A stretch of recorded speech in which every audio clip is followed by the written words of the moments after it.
Okay, I'd like to ask everyone to just sit back, find a comfortable spot. Close your eyes if that's how you're comfortable. And let's take a couple of nice, slow, deep breaths, breathing in all the energy of the universe. And when we exhale, let's release all that clutter that attaches to us. Take one more breath. And release.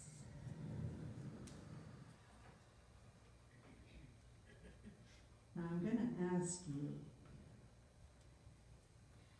to remember a time when you knew beyond any doubt that what you felt was love. Maybe it was the first time you looked at your newborn child. Maybe it was when you looked in the eyes of your spouse as you were about to commit your life. Whatever it is for you, remember what that felt like. Allow yourself to feel it. Energize that feeling of love. Just build it up and make it powerful and hold it right in your heart. Then I want you to remember a time when you were kind to someone who needed an act of kindness. Remember how good that felt. Remember how wonderful it was to be able to be there for someone in need. Take that feeling of purpose and wrap that and strengthen it and put energy into it. And bring it up into your heart. Combine it with your love. And then I want you to reach really into your soul. To all the power that is ours, that power from the divine that has been given to us as our birthright. And allow that power to come up into you. And hold these feelings, hold this awareness. Keep it with you, not only throughout the service, keep it with you throughout the day, maybe even the week. Allow it to nourish you and nurture you. Allow it to help you see the truth of who you are. For you truly are magnificent. Now holding that, embracing it, knowing the full power of who we are and all the good that we can do in this world, all the things that we can be a part of. There will be time to come back into the room in a minute. Slowly and gently, there's no hurry.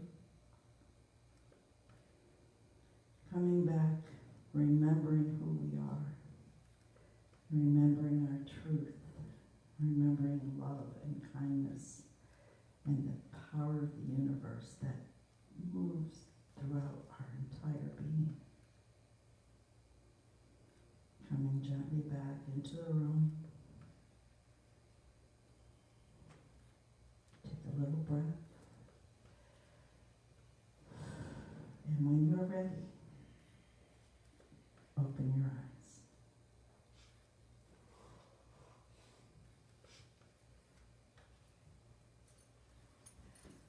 There shall be light. I'm not very powerful today. Okay. The first thing I'd like to do, this was a long journey of 4 years to get to where I'm standing today, and no one does that kind of a journey all alone. So I'd like to recognize a few people. First, my husband, Rich. He stood there and he ate leftovers from McDonald's and never gave up believing that I would finish this process. So for you, I'm very grateful. And the best Halloween costume. And the best Halloween costume. And he's nice and he's handy. And he is. There's lots of things, but this could take up the whole sermon. The other is, I know out there in camera land, my daughters are watching, and you're a blessing in my life. Thank you. Right here is Michael. Now, I have to tell you about Michael. See, Michael has been correcting the punctuation on my paper since the first day I went to school. And there's a really good reason for that, because I kind of write like I talk. I don't take breaths and I don't use periods. So I have to have Michael correct everything, and he has been faithfully doing that for 4 years. So thank you, Michael. And then one last thank you out there into the internet, and that's my friend Donna, who inspires me. Donna's an amazing woman, and she has been inspiring me for many years now. So hello to you. And then finally, it's to all of you. I want to honor your bravery that you even showed up today. You're going to have to sit and listen to someone, not first off, that has no experience, and secondly, that never says anything in a simple sentence when I have an entire paragraph handy. So this could be a bumpy ride, so you might want to buckle up. No, let's go back. It was good. It was perfect. Let's see, we got to go backwards. Where's my thing? Whoops. Yeah. Okay. I have to remember to move the papers, or I won't be able to keep up with where I am. Sorry? Nope. He's flipping back and forth, like it used to do to Margaret. All right, let me put that down. Maybe I'm doing it, squeezing it in my hand. Okay, 1 John 4:11-13. Dear friends, since God loved us that much, we surely ought to love each other. No one has ever seen God, but if we love each other, God lives in us, and his love is brought to full expression in us. God has given us his Spirit as proof that he lives in us and we in him. Now, Michael says that only I am arrogant enough to say that I love that phrase, all except 6 words that I don't agree with. And that is that no one has ever seen God. If we look up here and we look at verse 12, the verses aren't out there, so I'll just tell you where I'm going. It says that if we love each other, God lives in us. He expresses in us. And I know that I love every one of you. And I know that you each love every one of us. So how can that be? It says in 13 that his Spirit, he gave that to us as proof that we live in him and he lives in us. So all we have to do is look with the eyes of our soul and take a minute when we look at each other. And you have to see God. You have to see God, because that's where God is. That's the kingdom, and it's right inside each of us. I want you to consider, if you will, that there was a miracle on the day of your birth as well. And that miracle was the birth of your soul body inside your physical body as it came into this physical experience. And it is the job of our physical bodies to carry our soul body through this experience, but it's supposed to be to allow it to manifest through us. However, what happens, and it happens often, is that when we get cluttered, our minds get filled with all those external voices. And so it just gets confusing sometimes.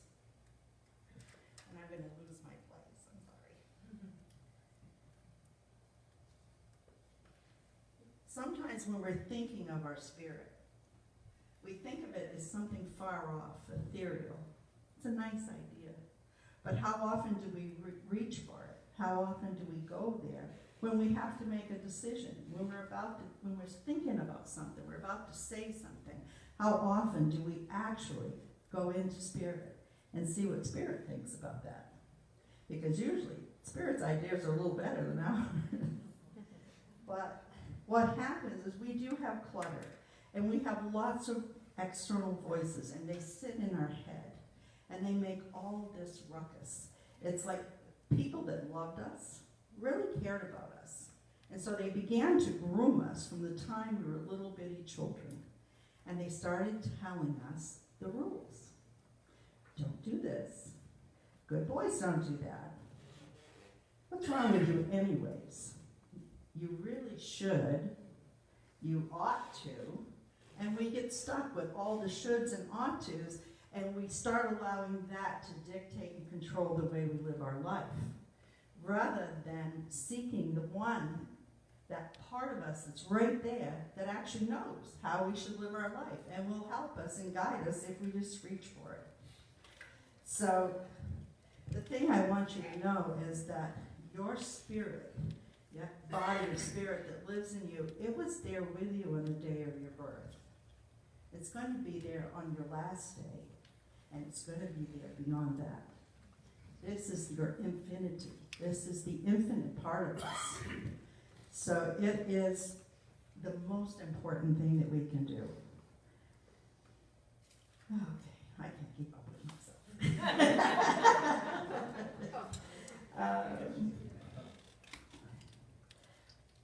So when we allow our egos and those little voices to keep talking, then we wonder, how come we're not reflecting the very best part of ourselves? There we go. And it says in Luke 17, 20, 21, it will be the reflection of our thoughts, our words, our actions, and the depth of our humanity that will linger in memory long after we've moved on. That will be our true legacy. And it is that reflection. We reflect constantly. If I am thinking about sickness or talking about it, certainly acting like it, then it's impossible for me to feel well. If I believe that I don't have enough, I never will, and I'm not grateful for what I already have, how can I possibly expect to feel abundance? I wouldn't recognize it if I saw it because I don't believe it to be true. And what you do not believe, you cannot see. It's impossible. So if you don't believe that you're worthy, if you don't believe that you're lovable, how can you expect to be loved? And if you tie your love up with conditions when you hand it out, how can you expect it to mean anything? Because true love is unconditional. It doesn't require that people live up to some expectation. And if you want to be your highest self, that person that you were created to be, if you want to live into your purpose, how can you expect to do that if you never spend time talking to that sacred part of you that knows what that journey is supposed to look like? If you're working at it out of your head, it may be all right. Does that mean it's going to be awful? No. It'll probably be all right. But it won't be your best. It won't be your highest. It'll be some version of it. But it will never make it quite to where you were created to be, where we all were created to be. It leaves something.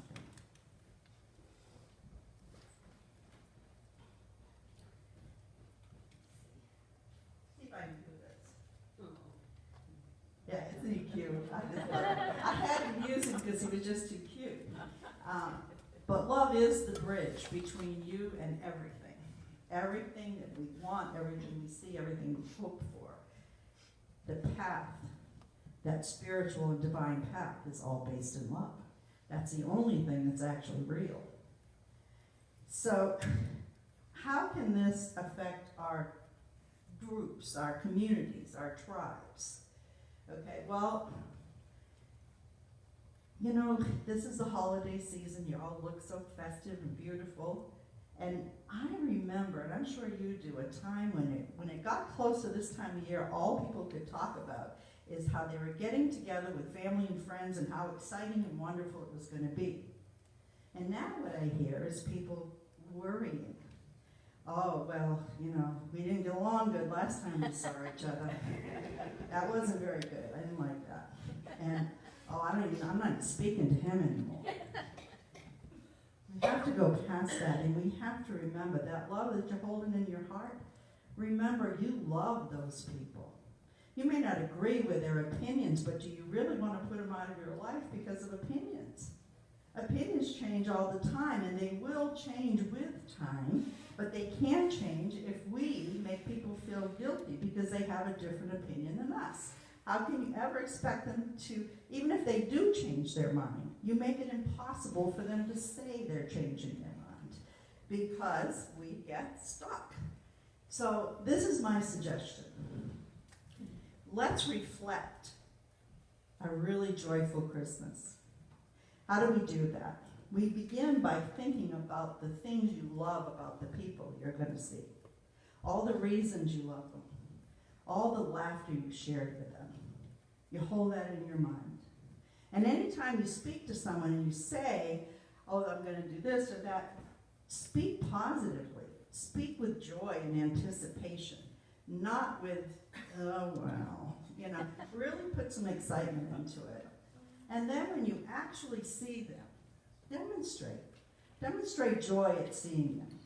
Now I realize they're not all going to come to the table with the same spiritual energy you all have, and that's okay too. Go prepared. Have a pocket full of change the subject items that you can throw out. If they start giving their opinion and it really is just getting all over you, then pull one out. Well, did you see that game last week? Wasn't that great? Or, oh, I remember when you made Grandma's cake. That was the best cake I ever ate. Just change the subject. Move them into a better energy. You don't have to say, well, that's negative. I don't want to talk about that, so let's talk about cake. It's just gently bring them to a different thought. And you will find that it's going to give you more of those wonderful memories. Your experience is going to be joyful, and just maybe, if not that day, on another day, it's going to bring you back to that loving relationship you had with whoever that was that you thought you couldn't have that with again. Okay, is everybody okay? You all breathing good? That's the question right there, am I? You notice I'm staying close to Terry in case I have to steal that option. Okay, we're about ready to start bringing it home anyways. So, because there is an effect that we have, there's an effect that we have on the entire world. And we do have that effect, and some of that we forget because we think of ourselves, well, what can we do? We're just a small church in Myrtle Beach, South Carolina. What difference does it make what we think and say? All the difference in the world. So this is the thing. Right now, right this minute, all over the world, there are other groups that are the mirror image of us. And they are spending time thinking of all the love and all the goodness and all the hope that there can be in this world we live in. And they are putting their energy there. They are spending time speaking of love, of hope, of goodness, of universal oneness, of universal abundance. There is truly enough for everyone.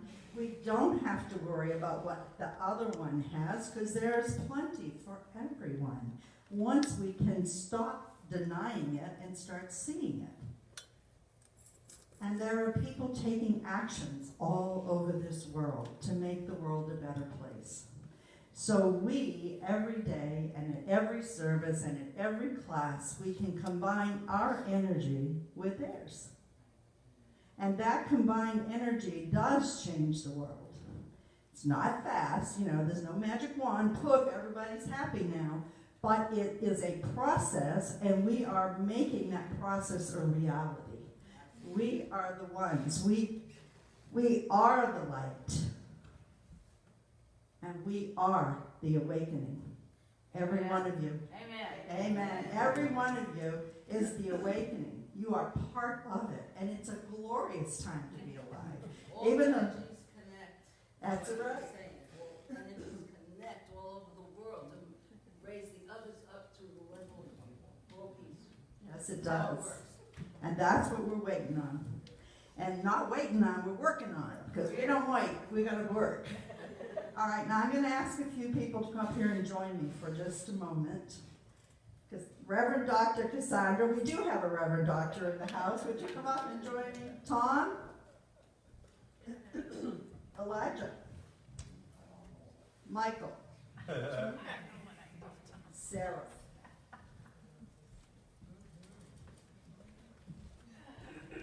I'll just get up in here. Now go ahead, come up here close, all of us, get in here. We want to almost see everybody. I want you to look at all of us with your physical eyes. Because you see here in front of you a fairly, not perfect, but a fairly good representation.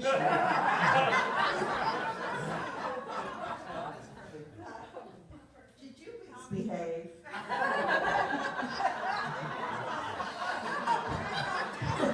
Do I have to tell you what you ought to do? No, Tom is perfect just as he is. Okay, so, but I want you to look at us because together we are the groups that we pigeonhole each other into. We are a multitude of races, different ages.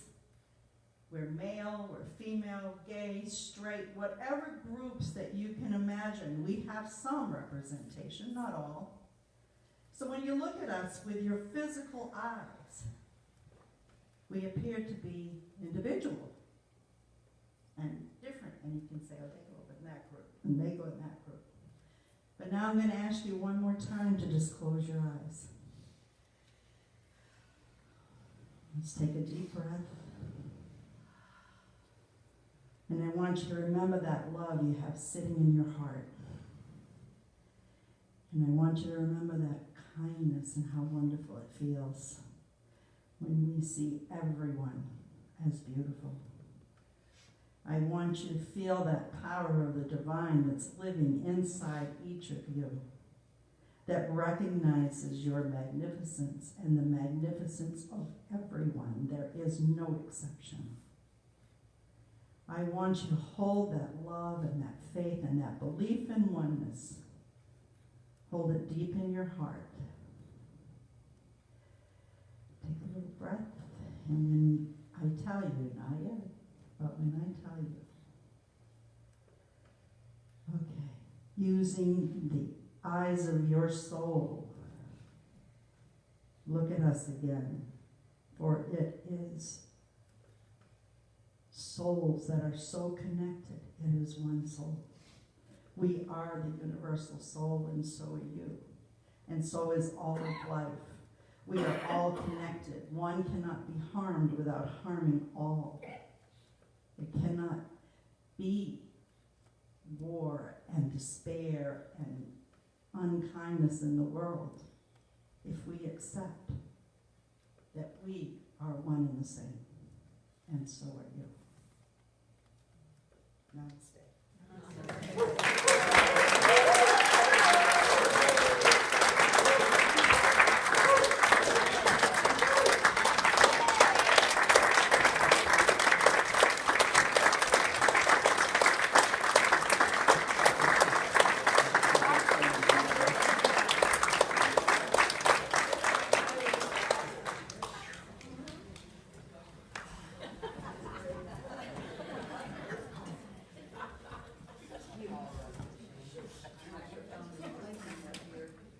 There was so much energy, you cut off the microphone.